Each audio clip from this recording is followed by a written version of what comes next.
Welcome to federal Telangana. ఇప్పుడు తెలంగాణ రాష్ట్ర ప్రభుత్వం ఆర్థిక లోటుని బాగా ఎదుర్కొంటోంది. దీంట్లో కూడా ఆదాయం తగ్గిపోయింది, అప్పులు ఎక్కువయ్యాయి. దీని ఎఫెక్ట్ ఫీజు కాలేజీలకి విద్యార్థులకు ఇచ్చే ఫీజు రీఎంబర్స్మెంటు, అదేవిధంగా ఆరోగ్యశ్రీ ప్రైవేట్ ఆసుపత్రులకి ఇచ్చే ఆరోగ్యశ్రీ బకాయిలు, వీటన్నిటి మీద తీవ్రమైన ప్రభావం చూపుతుంది. వాటిని ప్రభుత్వం కట్టలేని పరిస్థితిలో ఉంది.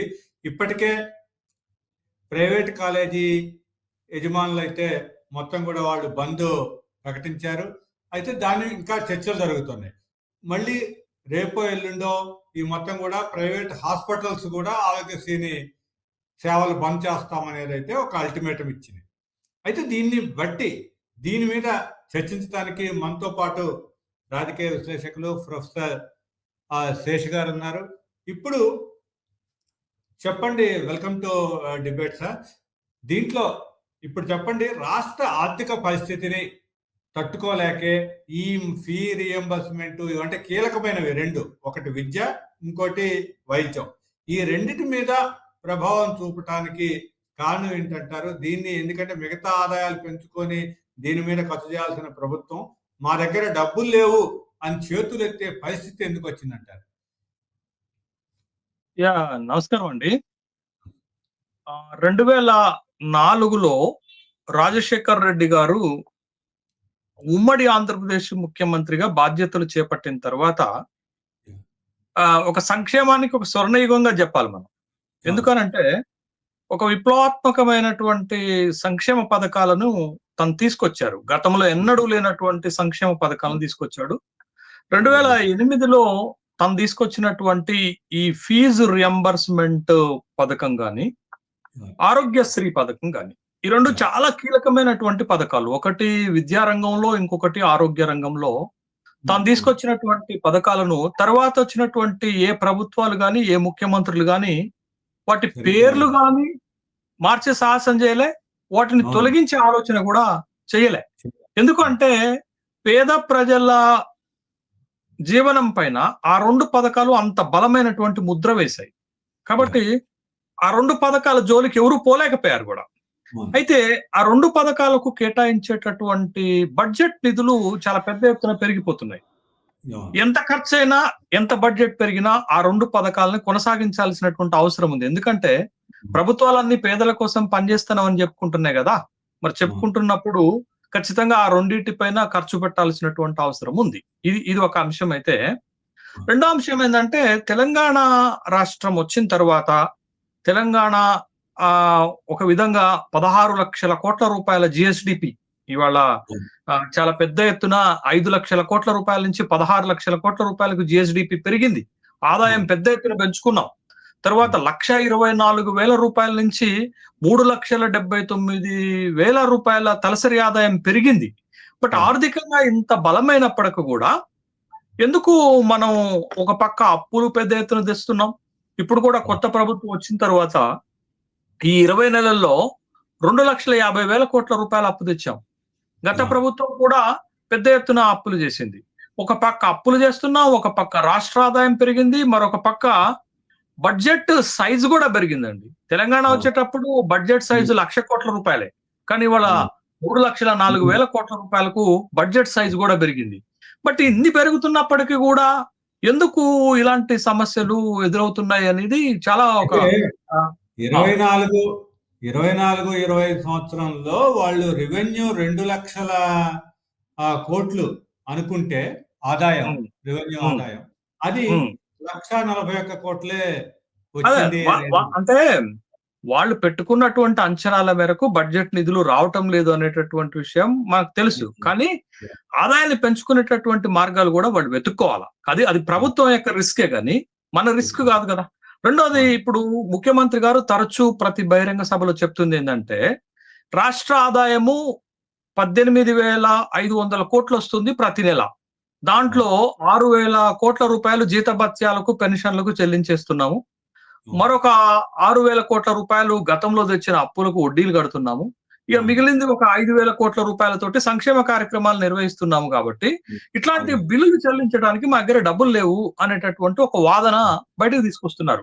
ఇదైతే ఇప్పుడు రాష్ట్రంలో ఇప్పుడు సమస్య ఏంటి అనంటే, ఒక పక్క ఈ ఫీజు రియంబర్స్మెంట్ రాకపోవటం వల్ల ప్రైవేట్ ఇంజనీరింగ్ కళాశాలలు, ప్రైవేట్ వృత్తి విద్యా కళాశాలలు, ప్రైవేట్ టెక్నికల్ కోర్స్ కళాశాలలు, నర్సింగ్ కళాశాలలు, ఫార్మసీ కళాశాలలు, డిగ్రీ కళాశాలలు, ఇవన్నీ కూడా వాళ్ళు ఒక అల్టిమేటం జారీ చేశారు.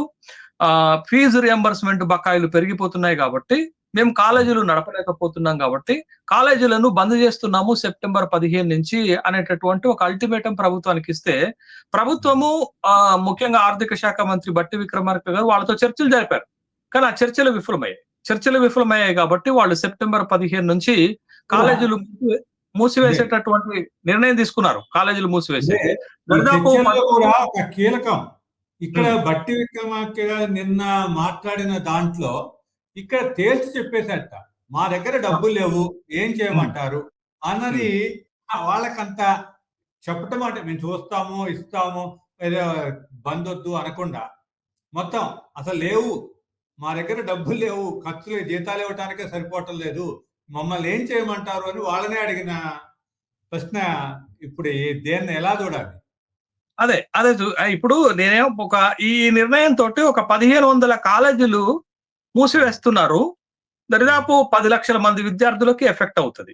ఇది ఒక అంశం. అయితే దీనికి కొనసాగింపుగా సెప్టెంబర్ 17వ తారీఖు నుంచి ఈ ఆరోగ్యశ్రీ నెట్వర్క్ హాస్పిటల్స్ కూడా బకాయిలు పెద్ద ఎత్తున పేరుకుపోయినాయి కాబట్టి మేము కూడా ఆరోగ్యశ్రీ సేవలను బంద్ చేస్తామనేటటువంటి ఒక అల్టిమేటం ప్రభుత్వానికి ఇచ్చారు. ఈ రెండే కాకుండా మూడోది సివిల్ కాంట్రాక్టర్స్. ఈ రోజు ఒక హైదరాబాద్ లో ఒక పెద్ద ధర్నా చేయడానికి వాళ్ళు ప్రయత్నం చేస్తే పోలీసులు అడ్డుకున్నటువంటి సందర్భం.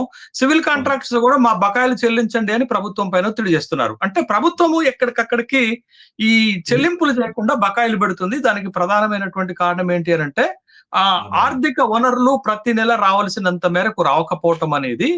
తర్వాత పాత బకాయిలు, అంటే ప్రతి ఇయర్ బకాయిలు పెట్టుకుంటూ వస్తున్నారు. ఏ ఇయర్ బకాయిలు ఆ ఇయర్ చెల్లించుకుంటూ వస్తే ఈ భారం తగ్గునేమో కానీ ప్రతి ఇయర్ బకాయిలు పెట్టుకుంటూ రావటం వల్ల ఇప్పుడు పెద్ద ఎత్తున బకాయిలు పెరుగుతున్నాయి. ఒక పక్క రావాల్సినటువంటి ఆదాయం రావటం లేదు, ఖర్చులు పెరిగిపోతున్నాయి. దాన్ని మీట్ అయ్యేటటువంటి అవకాశం లేకపోవటం వల్ల ఇవాళ ముఖ్యంగా అటు ఆరోగ్యశ్రీ సేవలు కానీ, ఇటు ఫీజు రియంబర్స్మెంట్ ప్రైవేట్ కళాశాలలు కానీ మూసివేసేటటువంటి పరిస్థితికి వచ్చే ఒక అల్టిమేటం ఇచ్చారు.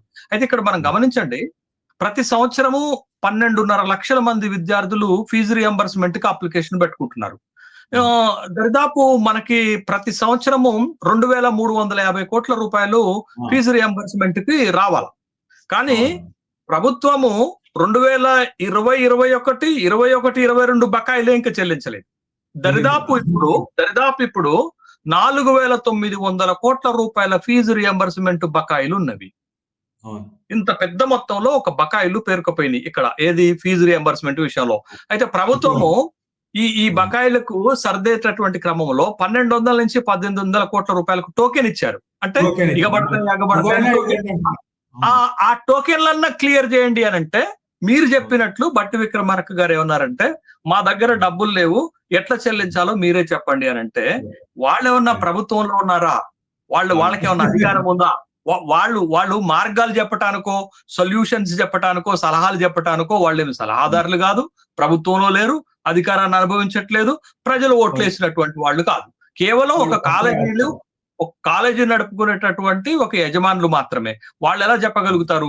కాబట్టి దీనికి పరిష్కారం కనుక్కోవాల్సినటువంటి అవసరం ప్రభుత్వం దగ్గర ఉంది అనేటటువంటి విషయం. కాబట్టి ప్రభుత్వం ఇటీవల ఏం చేస్తుందంటే, ఫీజు రియంబర్స్మెంట్ చెల్లించలేక, ఫీజు రియంబర్స్మెంట్ బకాయిలు కట్టలేక దీని నుండి తప్పించుకునేటటువంటి మార్గాలు ఎత్తుగడలు వేస్తుంది. ఏం ఎత్తుగడలు వేస్తుంది అంటే ప్రభుత్వము తన సామాజిక బాధ్యత నుండి తప్పుకునేటటువంటి ప్రయత్నం చేస్తుంది తప్ప సమస్యకు పరిష్కారం చూడట్లే. ఎట్లా ఫీజు రియంబర్స్మెంట్ చెల్లించి పేద పిల్లలను, చదువుకునేటటువంటి పిల్లలకి మంచి విద్య ఇవ్వాలి, ఆదుకోవాలని ఆలోచించకుండా దొంగదారులు వెతుకుతుంది ప్రభుత్వం. ఏం చేస్తుందనంటే, ఈ మధ్య కొన్ని నిబంధనలు తీసుకురావాలనే ప్రయత్నం చేస్తుంది తెలంగాణ హైయర్ ఎడ్యుకేషన్ కౌన్సిల్ ద్వారా. ఏంటి అనంటే, ఫేషియల్ రికగ్నిషన్ ఐడెంటిటీ, FRS అనేటటువంటిది ఒక దాన్ని తీసుకొస్తున్నారు.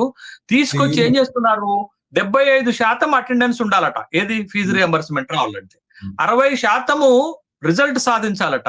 తర్వాత 50% సబ్జెక్టులు క్లియర్ చేయాలట.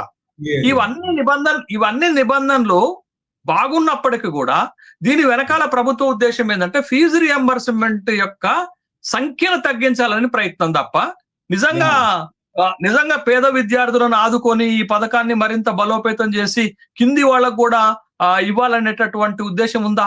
ఇవాళ ఇదే ప్రభుత్వము 2023లో తన మేనిఫెస్టో రాసుకుంటున్నప్పుడు ఏం చెప్పింది తెలుసా అండి? ఏం చెప్పిందంటే ఇప్పటి వరకు ఫీజు రియంబర్స్మెంట్ అందని పిల్లలకు కూడా ఇస్తామన్నారు. ఉదాహరణకు ఎస్సీ ఎస్టీలకు 100% ఫీజు ఇస్తారు. కానీ బీసీలకు వచ్చేసరకు, ముఖ్యంగా ఇంజనీరింగ్ కాలేజీలకు వచ్చేసరకు 10,000 ర్యాంకు లోపు ఉన్నటువంటి వాళ్ళకే పూర్తి ఫీజు ఇస్తారు. 10,000 ర్యాంకు దాటితే 35,000 ఇస్తారండి. కానీ ఇదే కాంగ్రెస్ పార్టీ తన మేనిఫెస్టోలో ఏమి హామీ ఇచ్చింది తెలుసా? బీసీ విద్యార్థులకు కూడా పూర్తి స్థాయి ఫీజు రియంబర్స్మెంట్. అరే బకాయిలు 4,900 కోట్ల రూపాయలు బకాయిలు ఉన్నాయి. 2,350 కోట్ల రూపాయలు ప్రతి సంవత్సరం ఖర్చు అవుతుంది. మీరు బకాయిలు చెల్లించరు. దీనివల్ల నష్టం ఏం జరుగుతుంది తెలుసా అండి? ఒక కాలేజీలో పిల్లవాడు 3 సంవత్సరాలు చదువుకొని, అంటే డిగ్రీ చదువుకొని, వాడి డిగ్రీ పూర్తయిన తర్వాత సర్టిఫికెట్ కి పోతే నీ ఫీజు రియంబర్స్మెంట్ రాలే, అది కట్టి నీ సర్టిఫికెట్ తీసుకోమంటున్నారు. ఈవెన్ ప్రైవేట్ కాలేజీల్లో అట్లనే అంటున్నారు. నేను గవర్నమెంట్ కాలేజీలో పనిచేస్తానండి. నేను గవర్నమెంట్ డిగ్రీ కాలేజీలో పనిచేస్తాను. మా కాలేజీలో కూడా 3 ఏళ్లు చదువుకున్నటువంటి ఒక ఎస్సీ ఎస్టీ బీసీ పిల్లవాడికి వాడు వెళ్ళేటప్పుడు దరిదాపు 20 నుంచి 30,000 రూపాయలు ఫీజు బాకీ పడుతుండండి. ఎందుకు అనంటే ఫీజు రియంబర్స్మెంట్ రాలేదు. కాలేజీ వాళ్ళు ఏమంటున్నారు తెలుసా?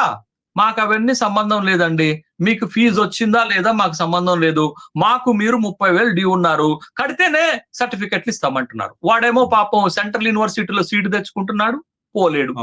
బీఈడీలో సీటు తెచ్చుకుంటున్నాడు, పోలేడు. ఎంసీఏలో సీటు తెచ్చుకుంటున్నాడు, పోలేడు.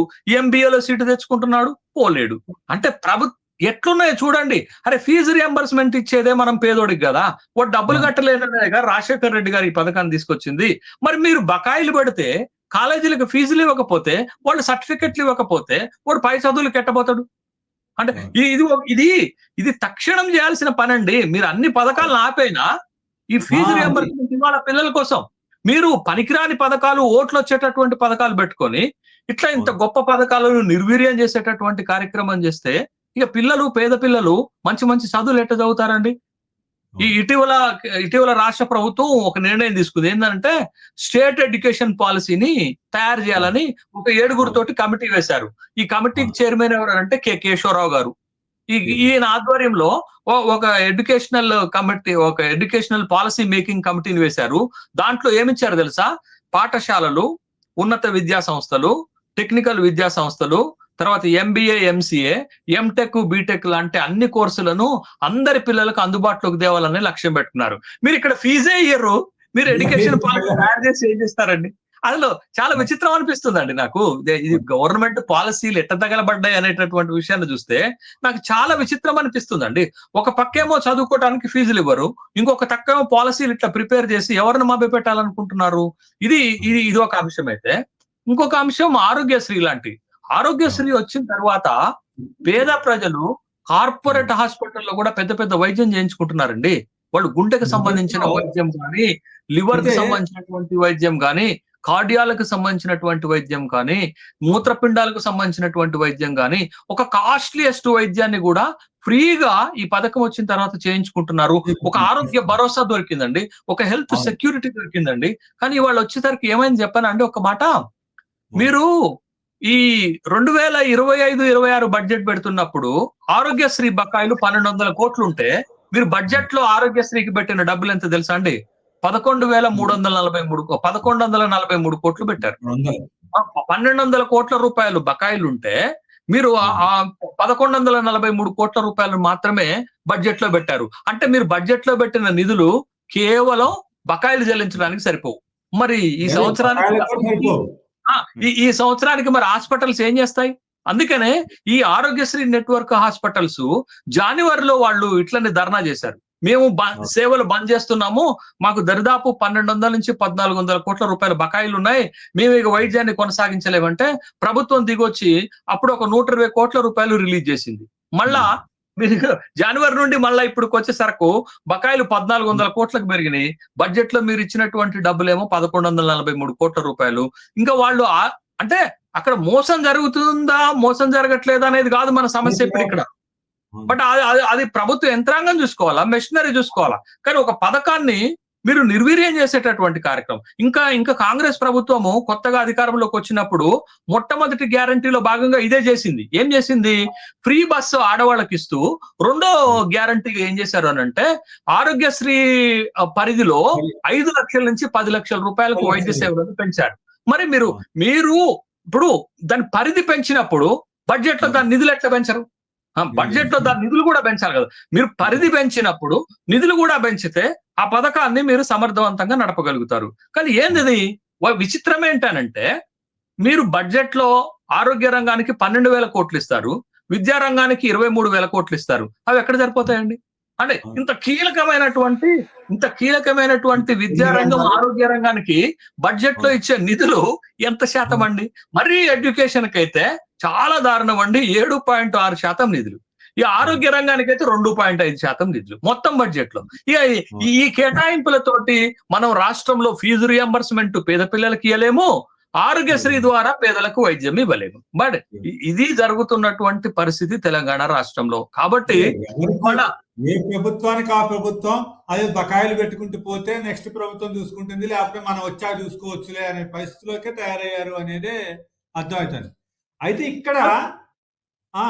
ఇక్కడ బీఆర్ఎస్ వాళ్ళు ఇప్పుడు అనేది ఏంటంటే, మేము ఇంతకు ముందు కాంగ్రెస్ ఉమ్మడి రాష్ట్రంలో కాంగ్రెస్ ప్రభుత్వం పెట్టిన బకాయిల్నే ఫీ రీయింబర్స్మెంట్ 20,000 కోట్ల దాకా మేమే తీర్చాము, ఇప్పుడు మా బకాయిలు మీరెందుకు ఇవ్వరు అనే పరిస్థితిలో వాళ్ళు వాదిస్తున్నారు. ఇప్పుడు ఒక్కటండి, ఒక్క ప్రశ్న వేసుకుందాం మనం.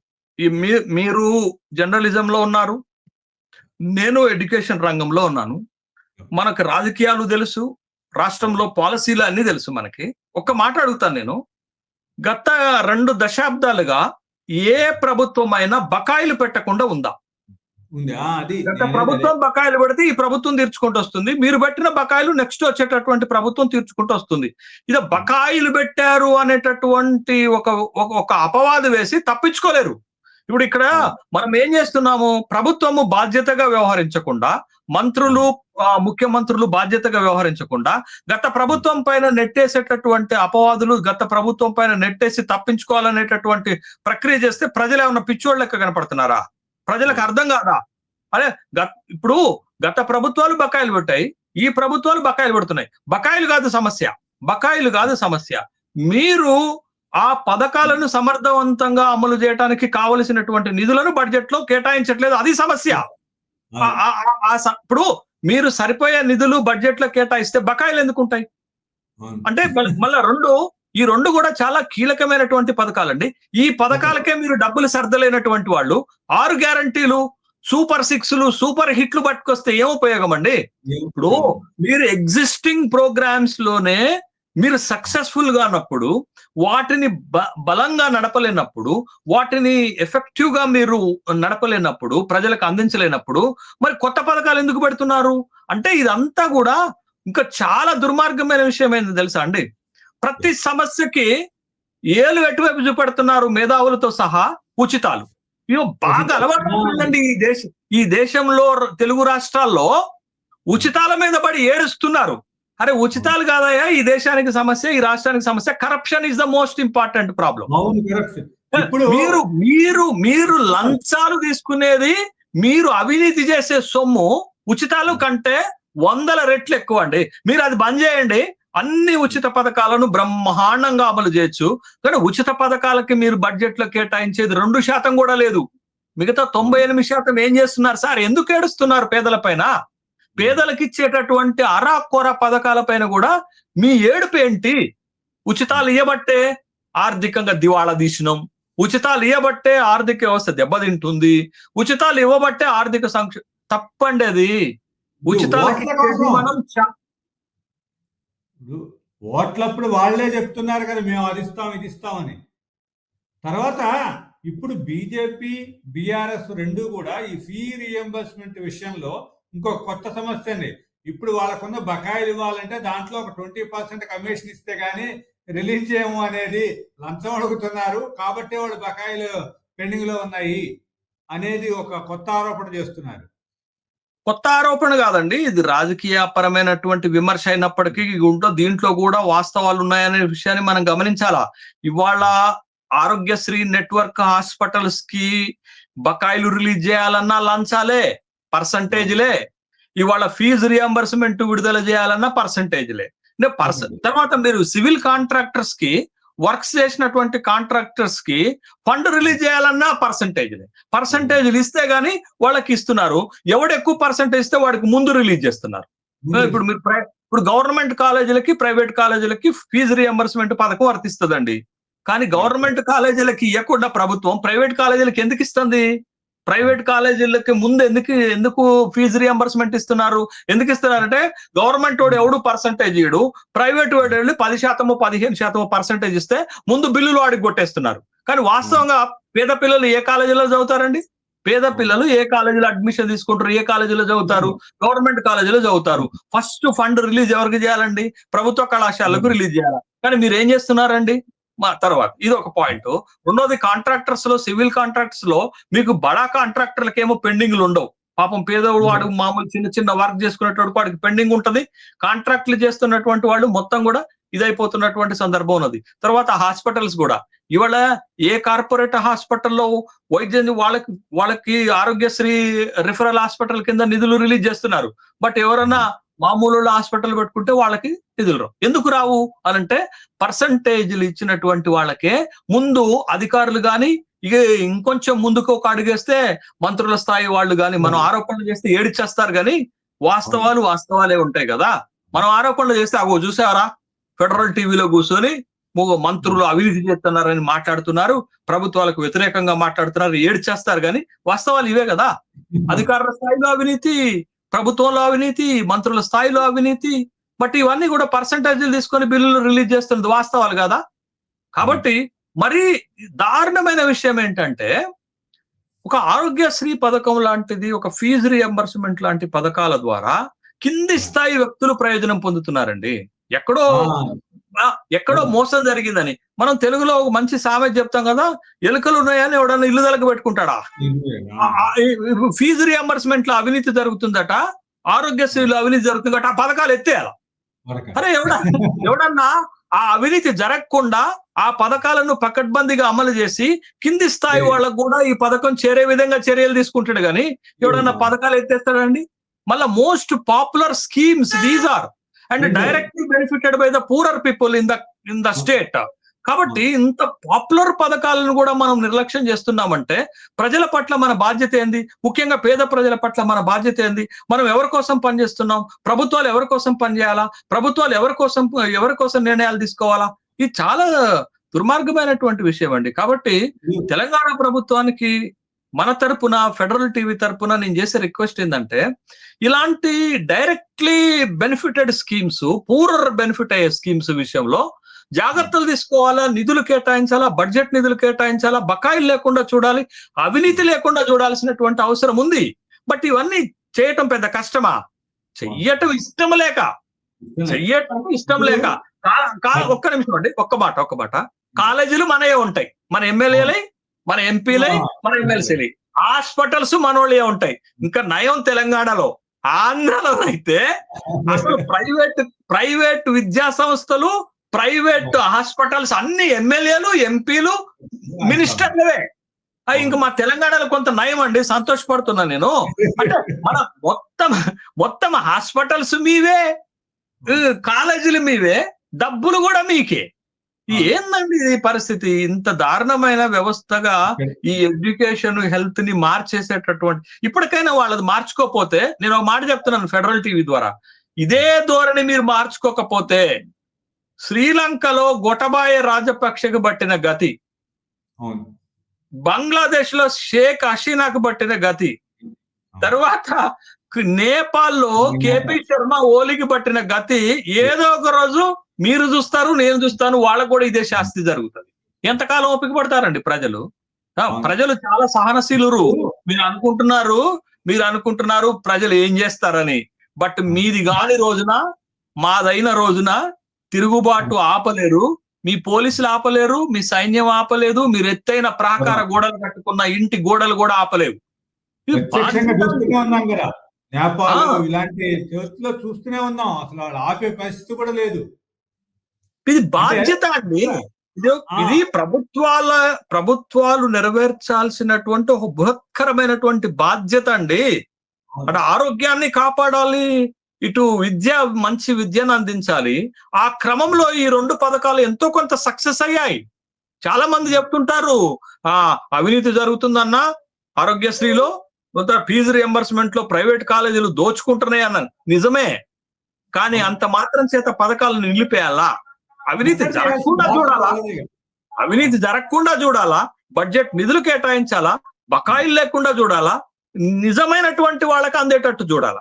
అయన్నీ చర్యలు చేపట్టకుండా ఏందిరా మార్గం అంటే, ఇప్పుడు కాలుకు పుండైతే కాలు నరికేస్తారా? మందు పెడతారా? ఈ మనోళ్ళు చెప్పే సలహాలు ఎట్లున్నాయంటే, కాలుకు పుండైతే కాలు కొట్టి పడేసుడే. దానికి మందు చూడబడి. పెట్టుడు కాదు. ఈ అవును. దుర్మార్గమైన వ్యవస్థలో మనం బతుకుతున్నామండి. మీరు కాబట్టి మీరిందాక చెప్పినట్టు, మీరిందాక ఆ! చెప్పినట్టు ఒక విద్యార్థి వాడు ఫీజు బకాయి ఉందని సర్టిఫికేట్లు ఇవ్వకపోతే ఎవరికి చెప్పుకోవాలో పరిస్థితి లేదు. ఎవరికి చెప్తాడు? ఎవరికి చెప్తాడు? ఇప్పుడు గవర్నమెంట్ ఇస్తుందా? వీడు జేబులోంచి కట్టలేని పరిస్థితుల్లోనే కదా ఫీ రీయింబర్స్‌మెంట్‌కి జాయిన్ అయింది వాడు. అలాంటి పరిస్థితి ఉంది. అదే అదే విధంగా ఈ పేదోడు ఏదైనా అర్జెంట్ రోగం వచ్చి పోతే ఆరోగ్యశ్రీ మేము బకాయిలున్నాయి మేము చెయ్యమంటే వాడి పరిస్థితి ఏంటి? నేను నేను అదే చెప్తున్నాను గదండీ! ఇవాళ గవర్నమెంట్ కాలేజీలకి, గవర్నమెంట్ విద్యా ఆ! సంస్థలకు వస్తున్న వాళ్ళందరూ పేదవాళ్ళే. అవును. డబ్బులున్నోళ్ళు కాస్త ప్రైవేట్ విద్యా సంస్థలకెళ్ళిపోతున్నారు. ఫీజులు కట్టుకుంటున్నారు. సమస్య లేదు. కానీ అవును. ప్రభుత్వ విద్యా సంస్థలకొస్తున్న వాళ్ళందరూ పేదవాళ్ళే. మీరు వాళ్ళ ఫీజు రియంబర్స్‌మెంట్ గూడా విడుదల చేయకపోతే, వాళ్ళు పై చదువులకు పోటానికి మేము సర్టిఫికేట్‌లు ఇవ్వట్లే. మేమే అవును. ఇవ్వట్లేదండి. పాపం వాడు ఎలా వెళ్తాడు? వాడు ఎట్లా చదువుకుంటాడు? వాడు చదువుని ఎట్లా కొనసాగిస్తాడు? ఒకవేళ పేయబుల్ కెపాసిటీ పేరెంట్‌కుంటే ఆ! గవర్నమెంట్ కాలేజ్‌కి ఎందుకొస్తాడు అని ఒక ప్రశ్న గవర్నమెంట్ దగ్గర లేదా? ఇది లేదు. అవును. వాస్తవాలు కాదా? తర్వాత రెండోది ఎవడు ఏ పేదవాడు గవర్నమెంట్ హాస్పిటల్‌కి వెళ్తాడండి? ఏ పే అవును. ఆరోగ్యశ్రీ ఉంది కాబట్టి ప్రైవేట్ హాస్పిటల్‌కి వెళ్తుండు. అదర్ థాన్ అవును. వాడి కెపాసిటీకి వాడికొచ్చినటువంటి సంపాదనకి తగ్గట్టు వాడు ప్రైవేట్ అవును. హాస్పిటల్‌కి పోయి బతుకుతాడా? ఒక ప్రైవేట్ అవును. హాస్పిటల్‌లో మినిమమ్ ఫర్ డే ₹5,000 కలెక్ట్ చేస్తారండి. Any type of disease. అవును. నువ్వు అవును. ఏ క కంటి రోగంతో పోయినా, కాలు రోగంతో పోయినా, జ్వరంతో అవును. పోయినా, నువ్వు ఒక ప్రైవేట్ కార్పొరేట్ హాస్పిటల్ ఒక మినిమమ్ స్థాయి హాస్పిటల్‌కి వెళితే for day hmm. They are collecting the ₹5,000. Who can అవును. Bear like that? ఎవరు అవును. బేర్ చేస్తారండి? అందుకని వాడు ప్రైవేట్ హాస్పిటల్‌లోకి పండుతాడు. ప్రైవేట్ పబ్లిక్ హాస్పిటల్‌లోకి వెళ్లి పండుకుంటాడు. వాడికి అవును. ఏందిది ఇవి కూడా రాకపోతే పాపం వాడెక్కడ? మీరు గవర్నమెంట్ హాస్పిటల్‌లో మందులుండవు, వైద్యం హ్మ్. ఉండదు, డాక్టర్లుండవు, డాక్టర్ ఉంటారు. తర్వాత టెస్ట్‌లుండవు. అవును. బయటికి పోయి కొనుక్కొచ్చుకోవాల. ఆ! అవును. మరి ప్రైవేట్ హాస్పిటల్‌కి వెళితేనేమో మీరు ఆరోగ్యశ్రీ బకాయిలు చెల్లించకపోతే వాళ్ళు హ్మ్. అల్టిమేటం జారీ చేసుకుంటా కూర్చుంటారు. ఏంటది? మీరు మరి డబ్బులియ్యకపోతే వాడు ప్రైవేటోడు ఎట్లా నడుపుతాడండి? ఇది ప్రైవేటోడు ఇది వాడికి ఏం పని? వాడికి ఏం పని? ఇది పేదలకు సేవ చేసుకోవడానికి వాడు లక్షల కోట్ల రూపాయలు పెట్టి హాస్పిటల్ వాడు పెడతాడా? వాడి పక్కా కాబట్టి వా వ్యాపారం. అవును. హ్మ్. వాళ్ళు అడ్డగోలు ఆపరేషన్‌లు చేస్తున్నారు అనంటే మీ మెకానిజం ఫెయిల్యూర్ అయిందక్కడ. మీ అవును. మెకానిజం ఫెయిల్యూర్ అయ్యి పథకాన్ని తప్పుపడితే ఎట్లా? కాబట్టి ఇప్పటికైనా తెలంగాణ రాష్ట్ర ప్రభుత్వం తన బడ్జెట్‌లో ఈ 2 పథకాలకు పెద్ద ఎత్తున నిధులు కేటాయించాలా, బకాయిలు లేకుండా చూడాలా, నిజమైన పేదలకి ఇంకా పెద్ద ఎత్తున సౌకర్యాలు లేకపోతే ఈ స్కీములు అందేటట్టుగా చూడాల్సినటువంటి బాధ్యత ప్రభుత్వం పైనుంది. బట్ ఈ గత ప్రభుత్వం ఏం చేసిందో పక్కన పెడదాం. ఇక గత అవును. ప్రభుత్వాన్ని నిందించుకుంటా కూర్చుంటే రాబోయేటటువంటి రోజుల్లో మనం ఏం ప్రజలకు సేవ చేయగలుగుతాం? అందుకే కదా అవును. మార్పు రావాలి, కాంగ్రెస్ రావాలి అంటే ఈ ఈ ఏ అవును. మార్పు? ఏ మార్పు? ఆ కేసీఆర్‌ని, కేటీఆర్‌ని తిట్టే మార్పు కోసం ప్రజలు ఓటేయలేదు గదా! బట్ దేర్ ఇస్ లేదు. నన్ ఆఫ్ ద అదే. థింగ్. అదే. కేటీఆర్, కేసీఆర్‌ని పక్కన పెడదాం. వాళ్ళ అవును. వాళ్ళ వాళ్ళ విషయం మనకు అవసరం లేదు. ఓకే. అవును. వాళ్ళు బకాయిలు బాకీ పెట్టారనుకోండి. ఎవ్రీ ఇయర్ కొంత తీర్చుకుంటారా అండి? అవును. సరిపోతుంది గదా! మీరు బడ్జెట్‌లో ₹1143 ఆరోగ్యశ్రీకి ఇచ్చే బదులు దానికొక అవును. ₹2,000,00,00,000 ఇవ్వండి. అవును. బట్ చర్యలు చేపట్టడానికి చాలా ఉంటాయండి. బట్ అవును. అవన్నీ అట్టనే ఉంటాయి. మీరు ఆదాయాన్ని పెంచుకునే మార్గాలు వెతకరు. ఆదాయంలో లీకేజెస్‌ని క్లోజ్ చేయరు. తర్వాత అవును. మీరు బకాయిలున్నవి అనేటటువంటి మాట మాట్లాడితే మరీ తెలంగాణ రాష్ట్ర ముఖ్యమంత్రి గారు పదే, పదే, పదే రాష్ట్ర ఆర్థిక పరిస్థితిని ప్రజల ముందుకు పెట్టి తప్పించుకోవాలనుకుంటున్నారు. తప్పించుకోవడానికి వీలు కాదండి. మీరు 18,500 కోట్ల రూపాయల ఆదాయం వస్తుంది, నేను జీతాలకు పంచుతున్నాను, పెన్షన్లకు ఇస్తున్నాను, సంక్షేమ కార్యక్రమాలకు ఇస్తున్నాను, వడ్డీలకు కడుతున్నానంటే సో వాట్? మీరు you have to increase the state income. మీరు రాష్ట్ర ఆదాయాన్ని 18,500 కోట్ల నుంచి 2,000 కోట్లకో 2,500 కోట్లకో పెంచుకోండి. పెంచుకునేటటువంటి మార్గాల్ని వెతకండి, ఆ సలహాలు తీసుకోండి, ఆ విధమైన మెకానిజాన్ని డెవలప్ చేయండి. అంతేగాని ఈ నెల నుంచి జిఎస్టీ కూడా తగ్గిపోతే దానికి కూడా ఇంకా మళ్ళీ ఇంకా లోటు అయిపోయింది మా రాష్ట్రాలకు అంటారు ఇప్పుడు పరిస్థితి. అదేనండి, కేంద్రం తీసుకున్నటువంటి జిఎస్టీ స్లాబ్లను 4 నుంచి 2కు తగ్గటం వల్ల తెలంగాణ రాష్ట్రానికి 7,000 కోట్ల రూపాయల నష్టం జరుగుతుంది అనేటటువంటి చెప్పేటటువంటి క్రమంలో ఈ విధమైన మాటలు కూడా మాట్లాడతారు. బట్ దాన్ని కాంపన్సేట్ చేసుకునేటటువంటి అవకాశాలు ప్రభుత్వం దగ్గర ఉంటాయి కదండి. అవి చేసుకోవాల్సినటువంటి అవసరం ఉంది. ఇన్కమ్ ని స్టేబుల్ చేసుకోవాలా, పెంచుకోవాలి, ఆదాయ మార్గాలను వెతుక్కోవాల్సినటువంటి అవసరం ఉంది. రెండోది, నేను ఫెడరల్ టీవీ ద్వారా ఒక మంచి మాట చెప్పాలనుకుంటున్నానండి. ఏంటనంటే, కాంగ్రెస్ ప్రభుత్వం తెలంగాణలో వచ్చినప్పుడు చాలా నమ్మకం ఉంది ప్రజలకి, వీళ్ళు బాగా చేస్తారు, వీళ్ళు ఎఫెక్టివ్ గా పరిపాలన చేస్తారు, కేసీఆర్ ని మర్పిస్తారు అని అనుకున్నారు. ఆ సందర్భంలో ప్రజలందరూ వాళ్ళని నమ్మారండి. ఆ సందర్భంలో ఒక 2 సలహాలు ముఖ్యమంత్రి గారు తీసుకున్నారు. వాళ్ళిద్దరు ఎవరంటే, మాజీ ఆర్బీఐ గవర్నరు ఒక అతను, తర్వాత మాజీ ప్రణాళికా సంఘం vice chairman Montek Singh Ahluwalia, Raghuram Rajan RBI మాజీ గవర్నర్. వీళ్ళిద్దరి సలహాలు తీసుకున్నారు. వాళ్ళిద్దరు చెప్పిన సలహా ఒక్కటే, ఏంటో తెలుసా? దుబారా ఖర్చులు తగ్గియండి, అన్ప్రొడక్టివ్ ఎక్స్పెండిచర్, అన్నెసెసరీ ఎక్స్పెండిచర్ ని మీరు తగ్గించుకోండి అని చెప్పారు. ఒక్కడ తగ్గలేదండి. అంత పెద్ద మనుషులు ఇచ్చిన సలహాని మీరు పాటించకుండా ఇవన్నీ మాటలు చెప్తే ఎవరు నమ్ముతారండి?